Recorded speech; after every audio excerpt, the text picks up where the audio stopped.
السلام علیکم ورحمۃ اللہ وبرکاتہ۔ الحمد للہ الذی فضل سیدنا مولانا محمدا علی العالمین جميعا وأقامه يوم القيامة للمنافقين المتقين الخطائين الهالكين الشفيعين. أما بعد فأعوذ بالله من الشيطان الرجيم. بسم الله الرحمن الرحيم. لقد خلقنا الإنسان في أحسن تقويم. آمنت بالله صدق الله مولانا العظيم وبلغنا رسوله النبي الأمين المجيد المعين الكريم ونحن على ذلك لمن الشاهدين والشاكرين والحمد لله رب العالمين. نہایت عقیدت الاحترام کے ساتھ ساری کائنات کے مرکز عقیدت سبب تخلیق کائنات جناب محمد رسول اللہ صلی اللہ تعالی علیہ وآلہ وسلم کی بارگاہ میں ہدیہ درود پیش کریں. اللهم صل على سيدنا ومولانا محمد المعالم الجود والكرم وآله وبارك وسلم. صلاة وسلام عليك يا رسول الله صلى الله تعالى عليه وسلم. طریقہ مصطفیٰ کا چھوڑنا ہے وجہ بربادی. طریقہ مصطفیٰ کا چھوڑنا ہے وجہ بربادی. اسی سے ہوئی قوم دنیا میں بے اقتدار اپنی. دست تو دست ہے دریا بھی نہ چھوڑے ہم نے. دست تو دست ہے دریا بھی نہ چھوڑے ہم نے. بحر ظلمات میں دوڑا دیے گھوڑے ہم نے. اسلام کی فطرت میں قدرت نے لچک دی ہے. اسلام کی فطرت میں قدرت نے لچک دی ہے. جتنا ہی دباؤ گے وہ اتنا ہی ابھرے گا. ایک مرتبہ اور درود پاک پیش کریں. اللہم صل علی سیدنا مولانا محمد المعاذ الجود والکرم وآلہ وبارک وسلم. صلاۃ والسلام علیک یا رسول اللہ صلی اللہ تعالی علیہ وسلم. آج میں آپ کے سامنے انسان اور قرآن کا انسان ان دو جملوں میں آپ کے سامنے گفتگو کروں گا. نہایت اطمینان کے ساتھ آپ سماعت فرمائیں. انسان اور قرآن کا انسان ان دونوں میں بہت فرق ہے. انسان یعنی دنیا کا انسان. انسان اپنی حقیقت سے آشنا نہیں ہے. انسان کو اپنی ماہیت کا پتہ نہیں ہے. انسان اپنے وجود کا علم نہیں رکھتا ہے. انسان آج یہ دعویٰ کر لے کہ انسان ترقی یافتہ ہے. انسان کامیاب ہو چکا ہے. میں کہتا ہوں کہ دنیا کا انسان وہ ترقی یافتہ نہیں ہوا ہے. دنیا کا انسان لاکھ دعوے کرے وہ کامیاب نہیں ہوا ہے.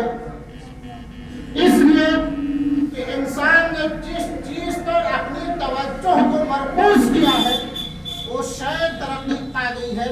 وہ شے کامیاب ہوا جس پر انسان نے توجہ کو اپنی مرکوز کیا ہے. انسان نے جس چیز پر اپنی طبیعت اور اپنی محنت کو صرف کیا ہے وہ کامیاب ہو. وہ شے کامیاب ہوئی. انسان کامیاب نہیں ہوا. اگر آپ سوشل معاشرتی انسان سماجک انسان سے اگر آپ پوچھیں کہ انسان کسے کہتے ہیں تو وہ کہے گا کہ سوشل اینیمل کا نام انسان ہے. انسان جنگلوں میں تنہا رہتے ہیں. انسان اتحاد کے ساتھ نہیں رہتے، مگر سوشل اینیمل جو دنیاوی انسان ہے، جو دنیا کا انسان ہے، وہ آپس میں میل جول سے رہتا ہے۔ اگر آپ طبعیات والوں سے پوچھیں کہ انسان کسے کہتے ہیں تو وہ کہے گا کہ چند عناصر کے مجموعے کا نام انسان ہے۔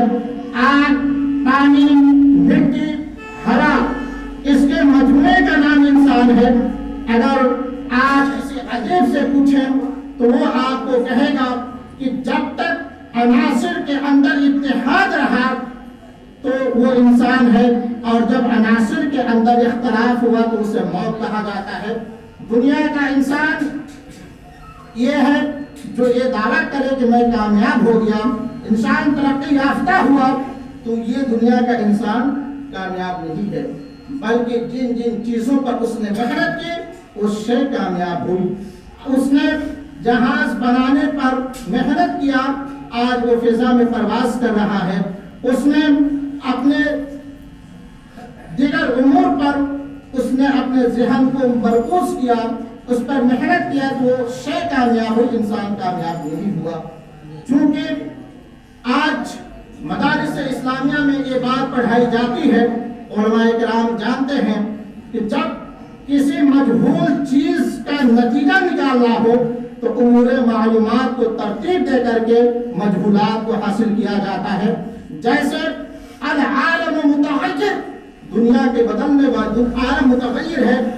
آپ دنیا میں دیکھیں کہ کبھی ہمارا بچپنے کا وقت تھا، کبھی جوانے کا وقت آیا، کبھی بڑھاپے کا وقت آیا، کبھی ہم دنیا سے چلے جائیں گے۔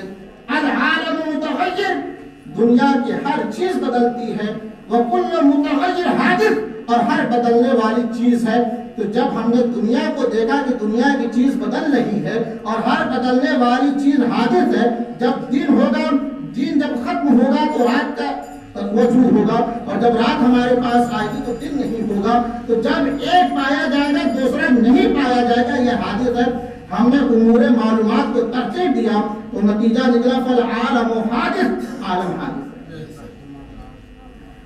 امور معلومات کو ترتیب دے کر کے مجہولات کو حاصل کیا جاتا ہے۔ آپ نے ان امور کو ترتیب دیا اور اس سے کامیاب ہو گئے، مگر کامیاب قرآن کا انسان کامیاب ہے جو اپنے وجود کو بھی جانتا ہے، یہ جانتا ہے کہ دنیا میں آنے سے پہلے ہم کہاں تھے، دنیا سے جانے کے بعد ہم کہاں ہوں گے، ہمارا اصل مقام کیا ہے۔ دنیا قرآن کا انسان یہ اچھی طرح سے جانتا ہے۔ آئیے قرآن عظیم سے ہی سوال کریں کہ اے قرآن ذرا تو بتا کہ قرآن کا انسان کا وجود کہاں تھا۔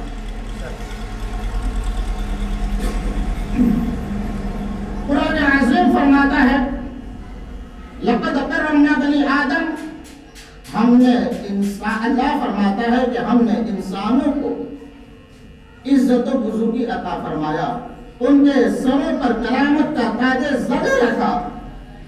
لقد خلقنا الانسان فی احسن تقویم، بے شک ہم نے آدمی کو، بے شک ہم نے انسان کو اچھی صورت والا بنایا۔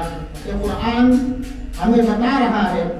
آئیے دیکھیں کہ اللہ تبارک و تعالی نے جب ہم اور آپ دنیا میں آنے سے پہلے جب عالم ارواح میں تھے، ہمارا اور آپ کا وجود جب عالم ارواح میں تھا، دنیا میں آنے سے کروڑوں برس پہلے جب ہم اور آپ عالم ارواح میں تھے تو اللہ تبارک و تعالی نے سب کو عالم ارواح میں جمع فرمایا، اور جمع فرمانے کے بعد فرمایا الست بربکم، کیا میں تمہارا رب نہیں ہوں؟ سب سے پہلے رسول پاک علیہ السلام نے فرمایا بھلا کیوں نہیں، بے شک تو ہمارا رب ہے۔ سب سے پہلے رسول پاک علیہ السلام نے اللہ کے وحدانیت کا اقرار کیا اور کہا بے شک تو ہمارا رب ہے۔ رسول پاک علیہ السلام سے سن کر سارے انسانوں نے کہا تو ہمارا رب ہے۔ ہم نے اور آپ نے بھی کہا، مگر المیہ صرف اس بات کی ہے کہ کاش آج ہمیں یہ لفظ بھلا یاد ہوتا۔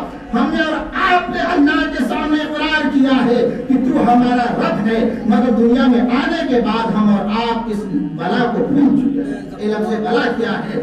ہم نے تو اللہ کے وحدانیت کے اقرار عالم ارواح میں کیا ہے۔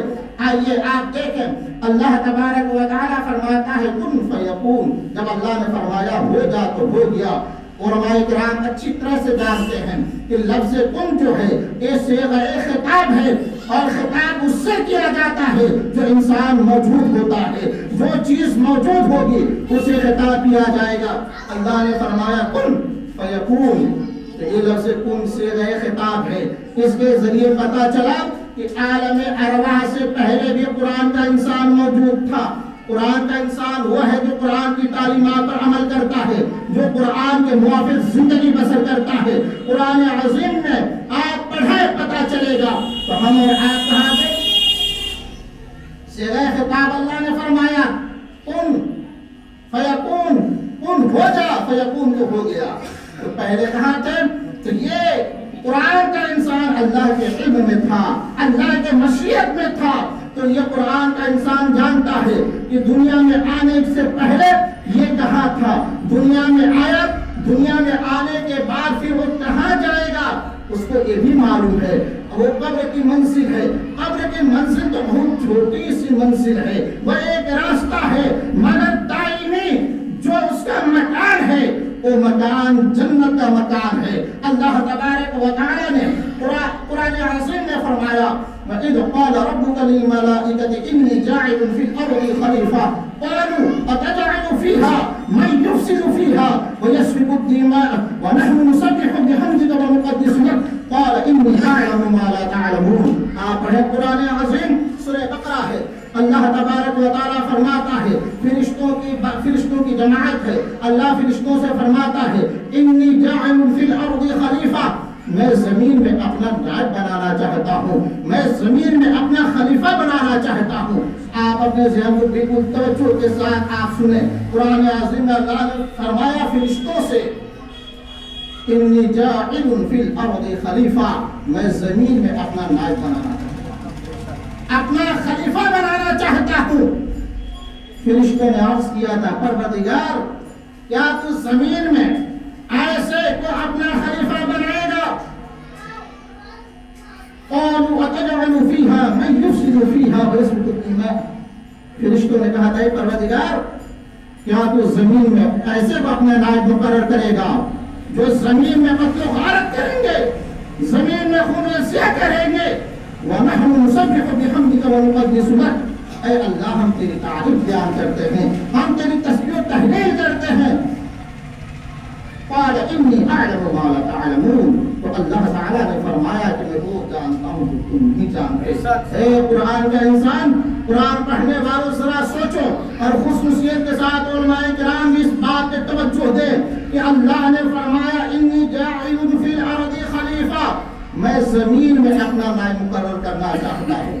اپنا خلیفہ کب بنایا جاتا ہے، اپنا نائب کب بنایا جاتا ہے؟ جب اصل موجود نہ ہو تو اپنا نائب بنایا جاتا ہے۔ مثال کے طور پہ آپ سمجھیں کہ اگر میں گھر گیا تو میں اپنا قائم مقام کر کے جاؤں گا کسی کو کہ میری غیر موجودگی میں امامت آپ کریں گے، یا مقتدیوں کو اختیار دیا جائے گا کہ آپ اگر نائب امام نہیں ہے تو آپ جن کو پسند کریں آپ ان کو آگے کریں، وہ مصلی امامت پر آئیں۔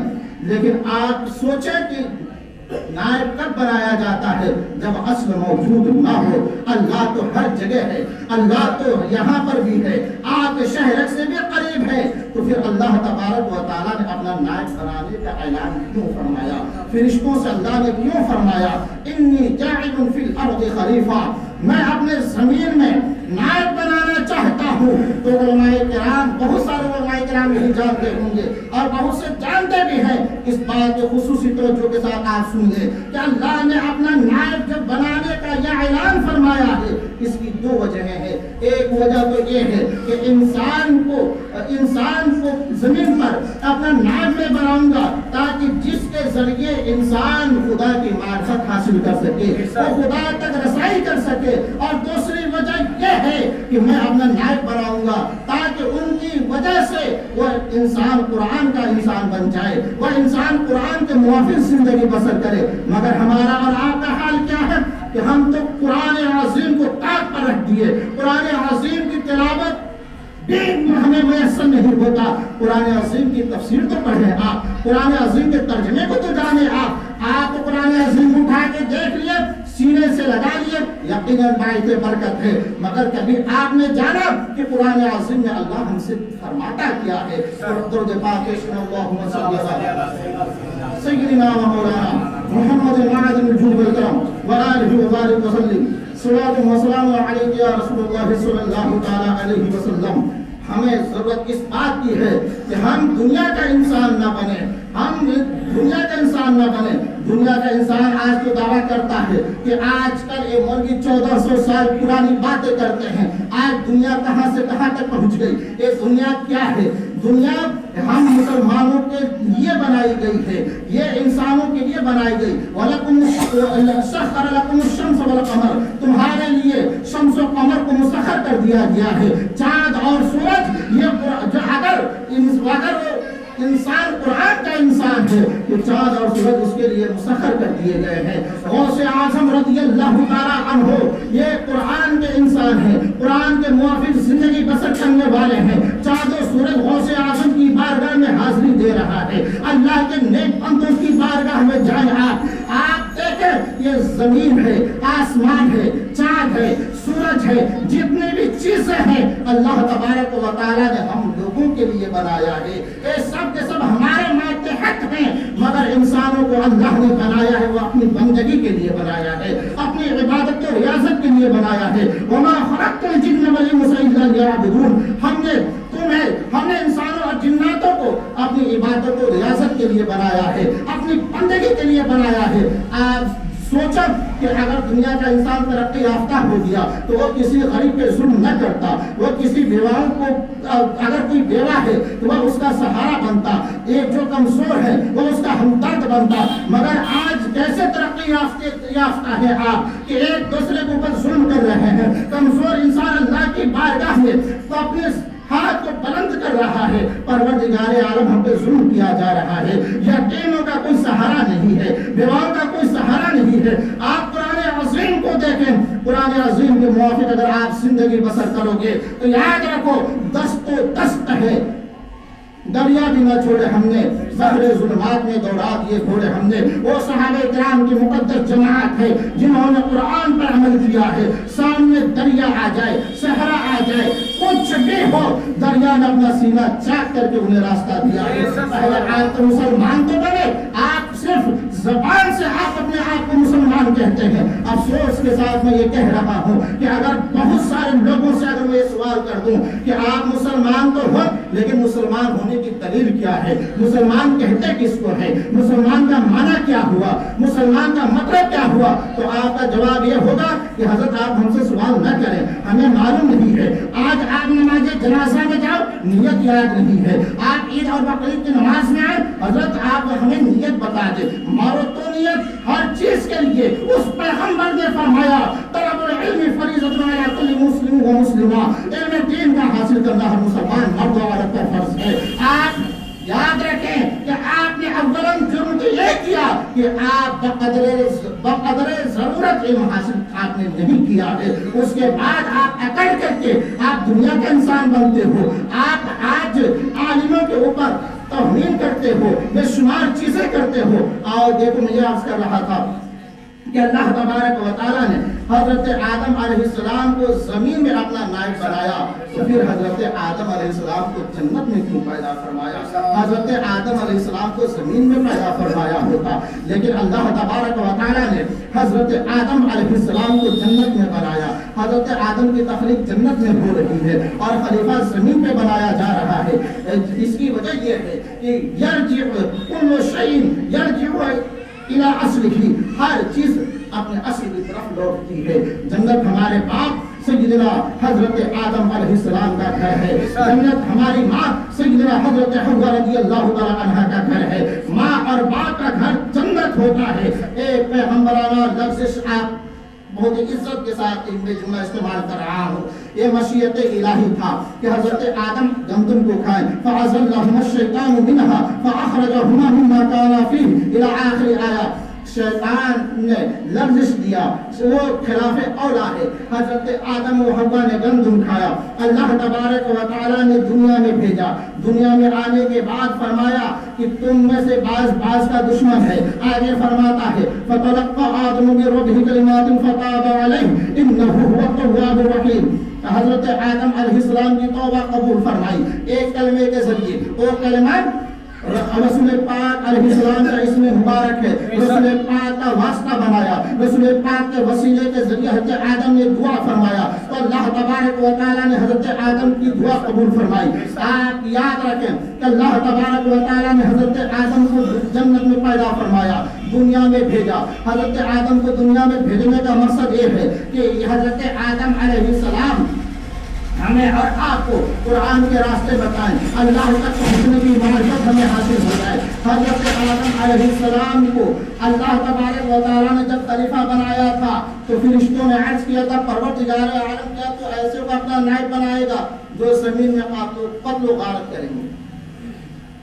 قالوا اتجعل فيها من يفسد فيها ويسفك الدماء ونحن نسبح بحمدك ونقدس لك۔ فرشتوں نے کہا تھا پروردگار اس زمین میں قتل و غارت کریں گے، فتنہ پرور انسان ہوں گے، ہم تیری تسبیح و تحلیل کے لیے کافی ہیں۔ اللہ نے فرمایا میں وہ جانتا ہوں جو تم نہیں جانتے۔ پھر کیا ہوا؟ اللہ تبارک و تعالیٰ نے حضرت آدم علیہ السلام کو علم اسماء عطا فرمایا، وعلم آدم الاسماء كلها ثم عرضهم على الملائکہ الی آخر۔